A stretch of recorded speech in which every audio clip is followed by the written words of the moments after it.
मराठी कथासंग्रह wise and otherwise. लेखिका सुधा मूर्ती. कथा कसा हा मनुष्य स्वभाव.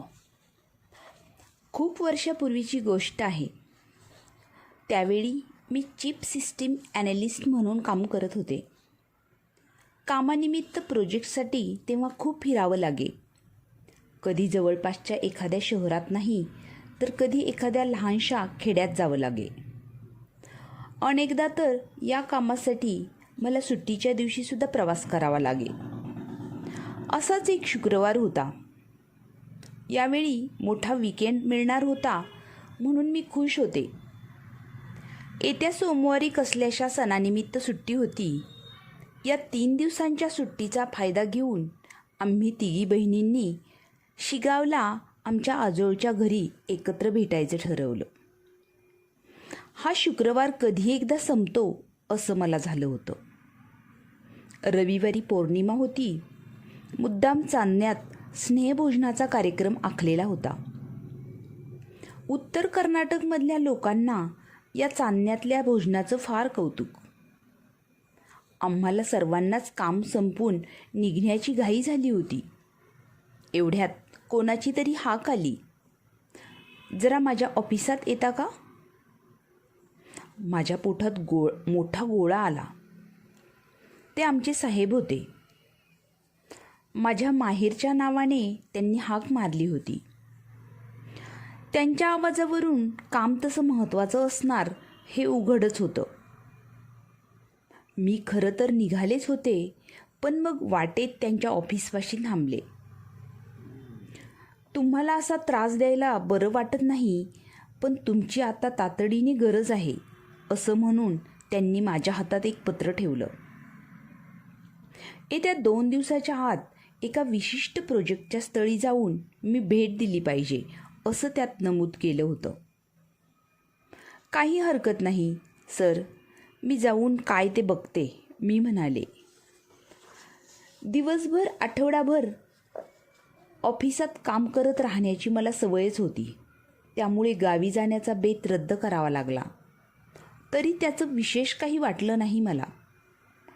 नाहीतरी कोणत्याही सणा उत्सवापेक्षा संमेलनापेक्षा माझ्या कामातच मला जास्त आनंद मिळायचा. दुसऱ्याच दिवशी मी त्या प्रोजेक्टच्या गावाला जायला निघाले. मी तेथे जाऊन पोचले तेव्हा मध्यान्ह झाली होती. पण त्या गावात मात्र दिवस नुकताच सुरू झाल्यासारखा भासत होता. गाव तसं लहानच होतं. दुकानं नुकती उघडत होती. लोक कामाला निघाले होते. मी बसस्टँडवर उतरले आणि गावाच्या दिशेने चालत निघाले. इतक्यात एक पोरसवदा तरुण धावत पळत माझ्यापाशी आला आणि म्हणाला, सॉरी मॅडम, मला यायला उशीर झाला. मी तुम्हाला आणायला बसस्टँडवर येणार होतो. आमच्या क्लायंटचा तो प्रतिनिधी होता. तो मला त्यांच्या ऑफिसात नेण्यासाठी आला होता. तेथून चालत काही मिनिटातच आम्ही त्यांच्या ऑफिसात पोचलो. ऑफिस तसं लहानच होतं. ते काही अत्याधुनिक वगैरे नव्हतं. जुन्या दुरुस्त केलेल्या फर्निचरने ते सजवलं होतं, मात्र टापटिपीत ठेवलेलं होतं. सगळेजण माझीच वाट पाहत होते. मला बरं वाटलं. मी बसले. त्यांनी मला प्यायला गार ताक आणलं. ते पिऊन एकदम ताजंतवानं वाटलं. कामाला सुरुवात करण्यापूर्वी माझी एका नीटनेटक्या तरुणाशी ओळख करून देण्यात आली. मला त्याच्याबरोबर काम करायचं होतं. तो चांगला तरतरीत होता. आत्मविश्वासाने बोलत होता. हुशार वाटला. त्याचं कामही चांगल्या दर्जाचं होतं. ते पाहून नाही म्हटलं तरी मला जरा आश्चर्यच वाटलं. त्याच्या काम करण्यातून त्याची व्यावसायिकता जाणवत होती. मला लोकांनी त्याच्याविषयी असंही सांगितलं की त्याचं वाचन भरपूर होतं. किंबहुना त्यांच्या गावात त्याच्या इतकं वाचन कोणाचंही नव्हतं. त्यानं कामाची कागदपत्र पण अगदी शिस्तशीर नीटनेटकेपणाने ठेवलेली होती. त्यामुळेच आमचं काम फारच लवकर आटपलं. मी जायला निघाले. जाण्याआधी आवर्जून त्याचं कौतुक केलं. त्यावर तो लाजला. मग त्याने मला चहासाठी घरी येण्याचा खूप आग्रह केला. त्याचं घर जवळच होतं.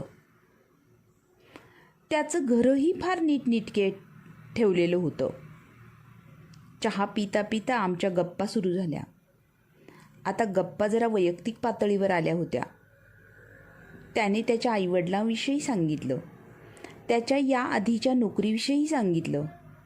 मग त्याने पत्नीची आणि 2 वर्षाच्या मुलाची ओळख करून दिली. आपल्या पत्नीचं पाककौशल्य, तिचं गाणं, तिनं शाळेत असताना प्राप्त केलेले यश, या सर्वांविषयी तो कौतुकाने बोलत होता. मग त्याने आपल्या मुलाला हाक मारली. तोही लगेच आला आणि हाताची घडी घालून माझ्या बाजूला उभा राहिला. जणू काही त्याला तसं उभं राहायला शिकवलं असावं असा. मग त्याच्या वडिलांनी त्याला कविता म्हणून दाखवायला सांगितली. त्यानेही आपल्या बोबड्या आवाजात लगेच कविता म्हणून दाखवली. मीही मान हलवून त्याचं कौतुक केलं.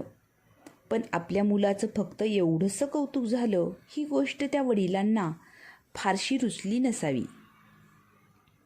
तिथे समोरच मुळाक्षरांचा जुना तक्ता टांगलेला होता. मग वडिलांनी आपल्या मुलाला त्यातील सर्व मुळाक्षरे ओळखायला लावली. खरं तर या गोष्टी करायला मुलांना मुळात आवडत नाहीत. पण पालक नेहमीच आपल्या मुलांवर बळजबरी करतात. बिचारी मुलं. आमच्या यजमानांनी आपल्या घरात चालवलेला तो प्रकार आणखी अर्धा तास तसाच चालू होता. शेवटी ते मुलंही कंटाळलं, अस्वस्थ झालं, चिडलं. त्याच्या आईच्या ते लक्षात आलं आणि ती त्याला स्वयंपाकघरात घेऊन गेली. बहुधा त्याला चॉकलेट नाही तर बिस्किटाचा खाऊ बक्षीस म्हणून मिळाला असावा. आपल्या मुलाची काहीतरी तारीफ ऐकण्याची त्या वडिलांची माझ्याकडून अपेक्षा असल्याचं माझ्या लक्षात आलं. मग मी म्हटलं, तुमचा मुलगा त्याच्या वयाच्या मानाने फारच हुशार आहे हं. असणारच. मी लहानपणापासूनच त्याला तशा पद्धतीने वाढवलं आहे ना, तो माणूस अभिमानाने म्हणाला. आपल्या या 2 वर्षाच्या बाळाला त्याने जन्मल्यापासूनच शिकवायला सुरुवात केली होती की काय असं मला वाटलं. अच्छा, म्हणजे मूल केवळ शिकवल्यामुळे इतकं हुशार होऊ शकतं, मी विचारलं. नाही, तसं नाही. अनुवंशिकतेचा त्यात भाग असतोच. माझा मुलगा माझ्यावर पडलाय. त्या माणसाचा चेहरा अभिमानाने नुसता फुलून आला होता. आता मला त्याच्याकडून आणखी ऐकण्याची इच्छा झाली. शिवाय माझी बस सुटायला अजून तासभर अवकाश होता. तुम्ही कॉलेजात असताना फार हुशार विद्यार्थी असणार, मी उगीचच खोदून चौकशी केली. हो तर, मी शाळेत आणि कॉलेजात असताना नेहमीच पहिला क्रमांक पटकवायचो, त्याने उत्तर दिलं. तो स्वतःवर चांगलाच प्रसन्न दिसत होता. तुम्ही कुठल्या कॉलेजात पदवी घेतली? मला बरीच उत्सुकता वाटू लागली होती. मी BVB इंजिनिअरिंग कॉलेजात होतो, हुबळीला. आता मी चमकले. हुबळी? ते इंजिनिअरिंग कॉलेज? सगळंच माझ्या परिचयाचं होतं. कुठल्या वर्षी, मी विचारलं. 1972 साली मी पहिल्या क्रमांकाने इंजिनिअरिंगची परीक्षा उत्तीर्ण झालो. मग तुम्हाला सुवर्णपदक मिळालंच असेल नाही, मी मुद्दाम विचारलं. हो ना, त्या वर्षीचं सुवर्णपदक मलाच मिळालं होतं, तो स्वतःवर खुश होऊन म्हणाला. आता मात्र तो काय प्रकारचा माणूस आहे हे माझ्या चांगलंच लक्षात आलं. ते पाहून मात्र मला वाईट वाटलं. मला जरा तुमचं सुवर्णपदक बघायला मिळेल का, मी विचारलं. अचानक माझ्या या प्रश्नानंतर खोलीतील वातावरण बदललं. का बरं, तुमचा माझ्यावर विश्वास नाही? आता त्याच्या आवाजात अनिश्चितता डोकावत होती. तसं नाही, तुम्ही 1972 साली जे सुवर्णपदक मिळवलं ते मला पाहायचंय, मी परत म्हणाले. ते फार बहुमोल आहे माझ्या दृष्टीने. म्हणून मी ते बँकेच्या लॉकरमध्ये ठेवले. तो तो म्हणाला. कोणती बँक? मी पण त्याचा पाठपुरावा केला. हा सगळा तपशील मी तुम्हाला का म्हणून द्यावा? त्याने चिडून विचारलं. आता सगळं काही स्पष्ट झालं होतं. मला वाटत होतं त्यालासुद्धा काय समजायचं ते समजलं असावं. त्याची अगत्यशीलता संपुष्टात आली होती. माझ्याही बसची वेळ झाली होती. मलाही निघायला हवं होतं. दाराकडे जाता जाता मी त्याला म्हटलं, तुमच्या बँकेचे किंवा तुमच्या सुवर्णपदकाचे कोणतेही तपशील मला नकोत. माझा त्याच्याशी काही संबंधही नाही. फक्त ते सुवर्णपदक तुम्हाला मिळालं असणं शक्य नाही याची मात्र मला खात्री आहे. तुम्ही इतकं खात्रीशीररित्या असं कसं काय म्हणू शकता? आता तो चांगला संतापला होता. कारण मी त्याला म्हणाले, ते बोलतानासुद्धा मला दुःख होत होतं. 1972 सालचं सुवर्णपदक मला मिळालं होतं आणि दरवर्षी फक्त एकच सुवर्णपदक देण्यात येतं. माझ्या तोंडचे हे शब्द ऐकून तो आश्चर्याने थक्क झाला आणि माझ्याकडे एकटक पाहतच राहिला, काही न उमगल्यासारखा. मी त्याच्याकडे पाहिलं आणि त्याला हळूच विचारलं, तुम्ही इतके बुद्धिमान आहात, तुमच्या कामात वाकबगार आहात, तुम्हाला खोटं बोलायची काही गरज नाही. त्यानं काय साध्य होणार आहे?